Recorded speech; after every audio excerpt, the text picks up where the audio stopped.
तो हम कह सकते हैं कि चारवाक को छोड़ के यहाँ प्रत्येक दार्शनिक स्कूल आत्मा की सत्ता में विश्वास करता है और उपनिषद से लेके वेदांत तक आत्मा की खोज पर जोर दिया गया है। और ऋषियों का तो यहाँ पर मूल मंत्र रहा है आत्मनम विद्धि, नो दाई सेल्फ। तो आत्मा में विश्वास करने के फलस्वरूप, जैसा कि हमने कहा कि भारतीय दर्शन अध्यात्मवाद का प्रतिनिधित्व करता है। तो जितने भी स्कूल्स हैं उन्होंने जनरली आत्मा को अमर माना है, और आत्मा और शरीर के बीच का मुख्य अंतर यही है कि आत्मा अविनाशी है जबकि शरीर का विनाश हो जाता है।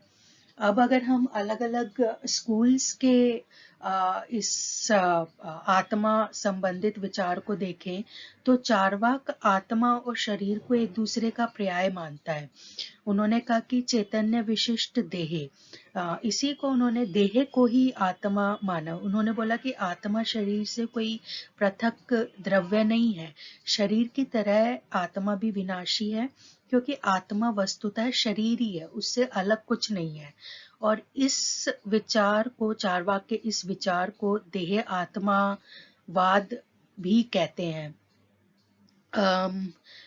हमें कुछ अलग अलग मत भी देखने को मिलते हैं। 4 अलग अलग मत हमारे सामने आते हैं जो सदानंद आचार्य ने वेदांत सार में लिखे हैं।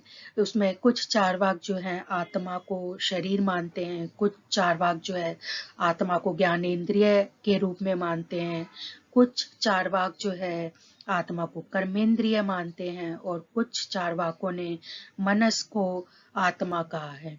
तो चारवाक, चाहे हमें कोई भी विचार देखने को मिले, चाहे उन्होंने सोल को सेंसेस से इक्वेट किया या बॉडी से इक्वेट किया या कर्म इंद्रिय से इक्वेट किया, तो वो बेसिकली सोल की इटर्निटी को डिनाई करते हैं। तो चारवाक के हम आत्मा संबंधित विचार को भौतिकवादी विचार भी कह सकते हैं, मटेरियलिस्टिक पॉइंट ऑफ व्यू भी कंसिडर कर सकते हैं हम, जो चारवाक फिलॉसफी है।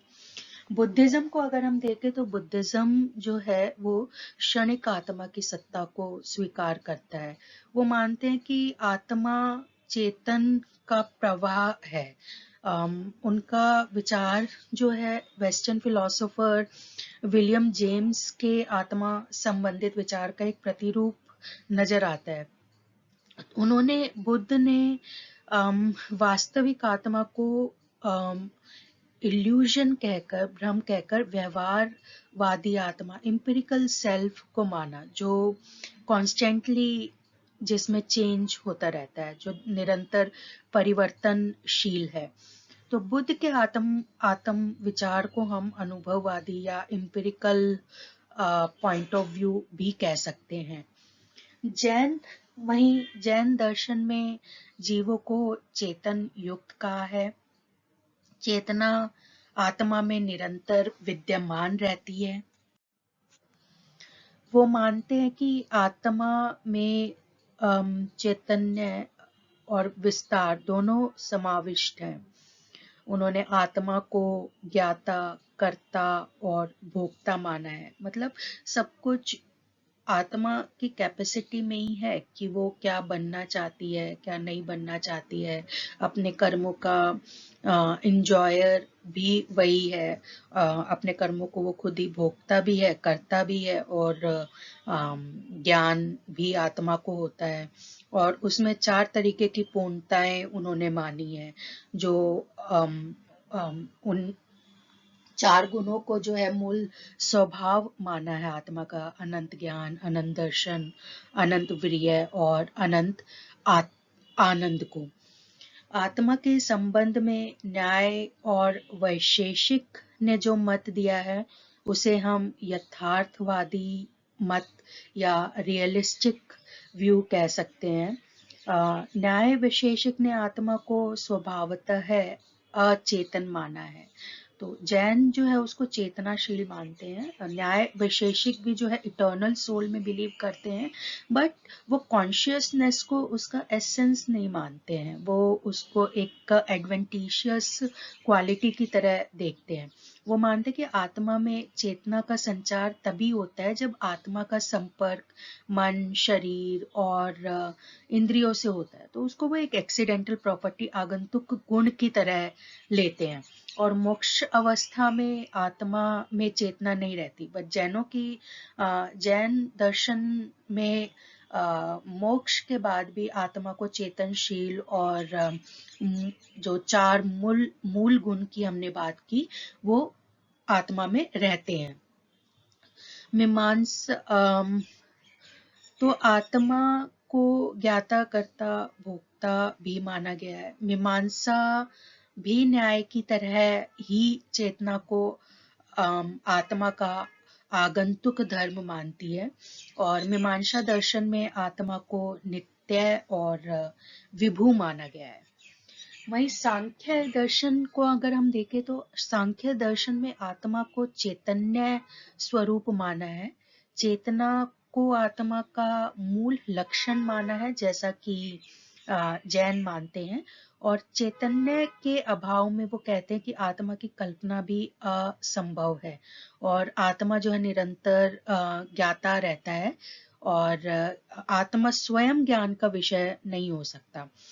पर यहाँ पे हमें क्या भेद नजर आता है इसका जैन दर्शन से, कि सांख्य ने आत्मा को अकर्ता कहा है, जबकि वहां पर आत्मा को कर्ता माना गया है। न्याय वैशेषिक में भी आत्मा को कर्ता माना गया है।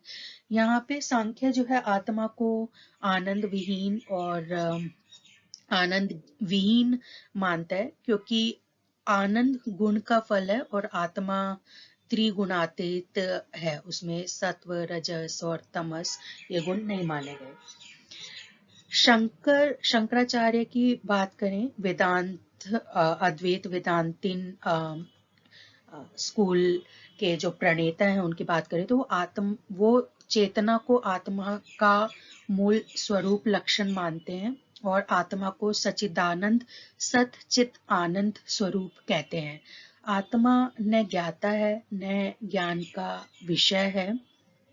और जहाँ तक हम आत्मा की संख्या की बात है, कि नंबर ऑफ सोल की बात है, तो शंकर को छोड़ के अद्वैत वेदांत को छोड़ के जितने भी दार्शनिक मत हैं जिन्होंने आत्मा को माना है, उन्होंने आत्मा को अनेक माना है। एक ही आत्मा नहीं है, अनेक आत्मा है। जैसे हम यहाँ पर अनेक मनुष्य हैं तो आत्मा भी जो है अनेक है।